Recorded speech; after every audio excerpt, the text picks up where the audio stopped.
On vous l'a dit, on vous l'a répété, et je pense que chacun l'a bien compris. Quand il fait son plein d'essence, tout ça va coûter plus cher. L'énergie au sens large, mais logiquement, évidemment, celles et ceux qui se chauffent au gaz aussi risquent de voir leur facture flamber.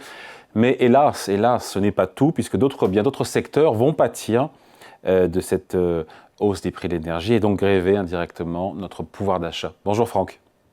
Bonjour David. Franck Dedieu, rédacteur en chef économie à Marianne. Content de vous retrouver, ça va? Oui, très bien, ça va, malgré l'actualité qui Oh n'est pas oui. très gaie. Oui, si la guerre devait s'arrêter dans les prochains jours, ce qui n'est pas le signal envoyé par Donald Trump cette nuit, la crise énergétique ne serait pas derrière nous, a priori, parce que c'est pas d'un claquement de doigts que tout redeviendrait comme avant. Non, tout à fait. Vous avez d'abord des infrastructures qui ont été touchées et pour les remettre en marche, ça prend beaucoup de temps. Et puis, vous avez un phénomène d'augmentation de prix qui est enclenché et qui se répercute à plusieurs produits, à plusieurs secteurs, dans la mesure où vous savez que la relation de cause à effet et la relation clé de l'économie et plus généralement de la mondialisation. On a bien sûr vu dans notre article à Marianne, on l'a longtemps traité, le prix du gaz et du pétrole qui augmente, mais on s'est intéressé à, je dirais, ces dérivés quelque part, à ces suites, ces premiers dominos qui viennent tomber, mais qui emportent avec eux plusieurs secteurs. Je pense par exemple à l'industrie. Lorsque vous avez des entreprises comme dans le domaine du béton, du verre ou de l'acier, eh bien, qui ont des factures d'électricité qui sont très fortes, enfin d'électricité de gaz plus exactement, qui utilisent du gaz, vous avez ce que vous expliquez des industriels, des coûts de fabrication qui peuvent augmenter de 5%. Donc ces 5%-là, il va falloir bien sûr les répercuter les prix pour qu'ils conservent leur marge.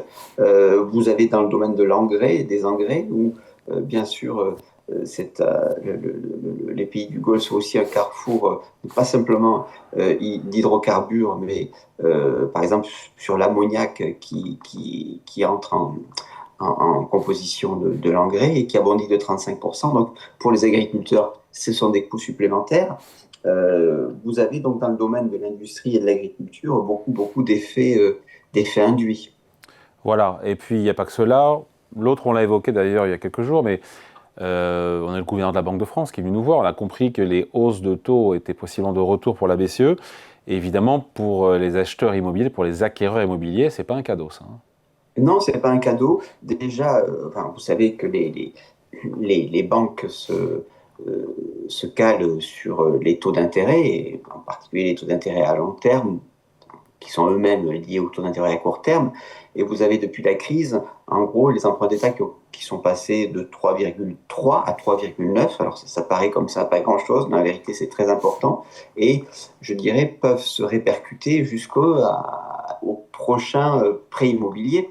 Rappelez-vous, on a eu, il n'y a pas si longtemps que ça, en 2022, avec l'Ukraine, des envolées des taux d'intérêt et qui ont produit bien sûr une augmentation du coût du crédit pour le candidat à l'achat d'un bien immobilier, et il y a eu forcément un Hmm. contre-coup sur la valeur de la Hmm. pierre, sur la Oui, valeur mais de à l'immobilier. l'époque, la BCE, comme la Fed, avait augmenté beaucoup, beaucoup leur taux d'intérêt. On était passé de 0 à 3 ou 4%.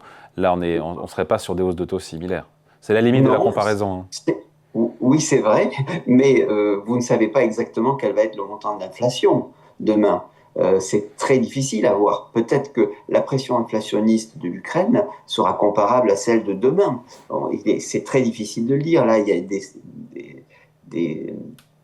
le- des instituts de recherche comme l'OCDE ont fait des prévisions d'inflation. C'est relativement inquiétant.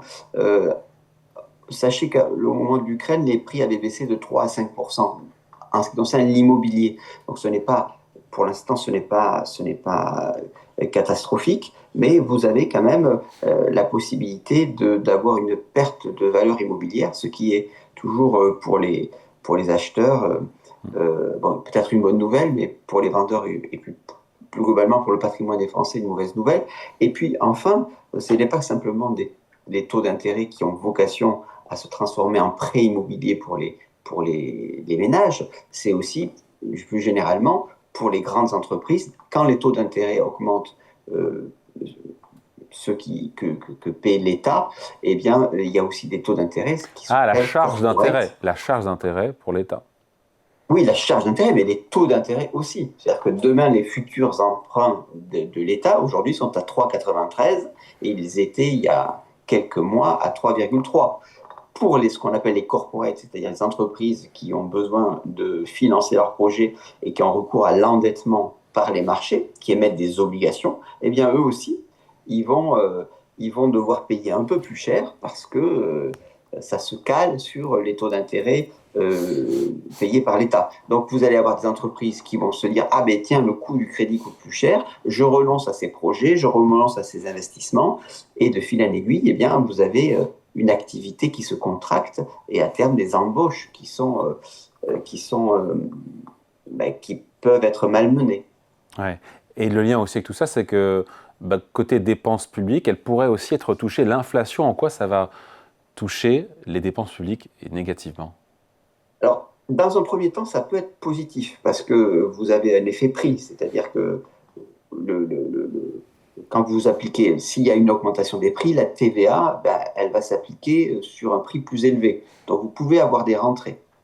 Mais en vérité, si la crise dure, vous voyez bien que l'activité peut se restreindre, ce qu'on appelle, les économistes appellent ça la stagflation, qui est un mélange de stagnation et d'inflation. Et donc ben là, pour le coup, les recettes sont affectées. Prenez par exemple, c'était un fiscaliste qui nous racontait cette histoire très concrète, hein, qui disait lorsque vous avez une croissance économique qui un peu s'affaiblit, par exemple, une personne qui a été candidat à acheter une voiture neuve peut y renoncer et acheter une voiture d'occasion. Et là, ça ne fait pas de TVA. Donc, vous avez moins de recettes. Et puis, vous avez la fameuse question, et là, c'est en ce sens que c'est assez brûlant pour les mois, les semaines à venir pour le C'est gouvernement. l'indexation des prestations sociales, c'est ça? Voilà. C'est-à-dire que si vous devez indexer tout sur l'inflation, vous avez énormément de dépenses, de sorties d'argent de l'État qui sont indexées sur l'inflation. Bien sûr, les retraites, vous en avez dans votre émission largement parlé l'année dernière, mais aussi les prestations sociales. Donc, vous avez énormément de choses qui peuvent être indexées sur l'inflation. Et là, à ce moment-là, soit vous dites, eh bien, très bien, j'indexe parce que vous avez une conjoncture économique qui n'est pas bonne, vous avez aussi des retraités qui sont exigeants et d'autre part des inégalités qui augmentent et donc une nécessité de caler les prestations sociales sur la hausse d'inflation. Mais si vous êtes en situation de crise, vous avez peut-être des pressions du marché et là, et la pression aussi de la Commission européenne qui pourra dire, bah, écoutez, non, vous n'allez pas faire du déficit, vous n'allez pas continuer à faire du déficit public, les restrictions budgétaires s'appliquent malgré tout, et donc vous désindexez vos sorties d'argent, et donc vous ne prenez pas en compte l'inflation au bénéfice des administrés, Ouais. des pensionnés ou des gens qui sont Politiquement, c'est explosif, ça, hein. On l'a vu, hein. politiquement sécurisés, et même économiquement. Parce que si vous décidez, si vous avez une croissance économique qui s'affaiblit, l'idée de se dire on va faire de la purge budgétaire dans un premier temps, alors il y a des débats on pourra en faire une émission pendant des heures. Si à long terme, lorsque vous faites une purge budgétaire, vous pouvez remuscler les entreprises pour qu'elles puissent à nouveau se remettre à investir et donc à embaucher et donc à créer de la consommation et de la croissance, mais à court terme, lorsque vous avez une restriction budgétaire, dans la mesure où l'État est très présent et où les dépenses publiques sont importantes, eh bien, vous avez forcément une récession qui se profile, ou du moins un phénomène récessif. Autrement dit, si vous décidez de baisser les dépenses tout simplement parce que vous voulez à tout prix, rentrer dans les clous de Maastricht ou de la Commission européenne ou des exigences de l'Allemagne ou votre voisin, vous risquez à court terme d'être dans une logique récessive économiquement. Et là, vous rentrez dans un cercle vicieux qui fait que vous avez moins de croissance du PIB. Mm. Vous pensez vous désendetter parce que vous faites attention à vos dépenses, mais dans la mesure où la croissance économique est moins forte, eh bien, vous avez un ratio de dette peut-être, la dette peut baisser, mais comme le PIB baisse aussi, s'il y a récession, vous êtes dans une logique mécanisme mortifère. Mortifère, où vous ne vous désendettez pas, à vrai dire. On n'en est pas encore là. On n'en est pas encore là. Non, on n'en est pas encore là. David, vous faites bien de le dire, on n'en est pas encore là. C'était vraiment presque pédagogique, c'est-à-dire de se dire si on rentre dans une logique d'inflation, il va y avoir de vrais choix qui ne sont pas simplement des choix budgétaires, qui sont des choix de système.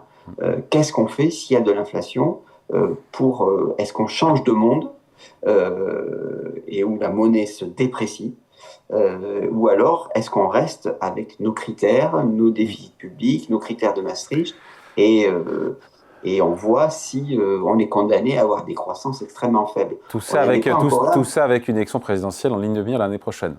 Bien sûr, bien sûr. Allez, merci beaucoup. Explication, point de vue signé Franck Dedieu, rédacteur en chef économie au magazine Marianne. Merci Franck, à bientôt. Merci, au revoir.